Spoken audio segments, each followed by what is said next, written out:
ನಮ್ಮ ವಕೀಲರ ಪರಿಷತ್ತಿನ ಮುಂದಾಳತ್ವದಲ್ಲಿ ಲಕ್ಷಾಂತರ ಪಂಚಮಸಾಲಿಗಳು ನಮ್ಮ ಸಮುದಾಯದ ರೈತರೊಂದಿಗೆ ಒಂದು ಬೃಹತ್ ಹೋರಾಟವನ್ನು ಮಾಡಬೇಕು ಅಂತ ತಿಳ್ಕೊಂಡು ನಾವು 10ನೇ ತಾರೀಕು ಡಿಸೆಂಬರ್ ತಿಂಗಳು ಮಂಗಳವಾರ ದಿವಸ ಬೆಳಗ್ಗೆ 10 ಗಂಟೆಗೆ ಮುತ್ತಿಗೆ ಹಾಕುವಂಥ ಒಂದು ಕಠಿಣವಾಗಿರ್ತಕ್ಕಂಥ ನಿರ್ಧಾರವನ್ನು ನಾವೆಲ್ಲ ಕೈಗೊಳ್ಳಲಾಗಿದೆ.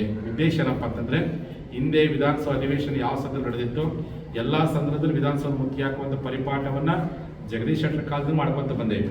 ಹೋದ ಸಿದ್ದರಾಮಯ್ಯ ಕಾಲದಾಗೂ ಪ್ರಯತ್ನ ಪಟ್ಟು ಕೊನೆ ಸಿ ಎಂ ಮಾತುಕತೆ ಮಾಡಿ ಅದನ್ನು ವಿತ್ಡ್ರಾ ಮಾಡಿಕೊಂಡು, ಈ ಸಾರಿ ಮುಖ್ಯಮಂತ್ರಿಗಳ ಮಾತುಕತೆ 2 ವರ್ಷಗಳ ನಂತರದಲ್ಲಿ ಫಸ್ಟ್ ಟೈಮ್ ಮಾತುಕತೆ ಕರೆದಾಗ ಒಂದು ಒಳ್ಳೆಯ ಭರವಸೆ ಕೊಡೋದು ಕೆಲಸ ಮಾಡಿದರೆ ನಮಗೆ ಎಷ್ಟೋ ಸಂತೋಷ ಆಗ್ತಿತ್ತು. ಅದು ಆಗಲಿ ಅಂತ ನೋವಿದೆ.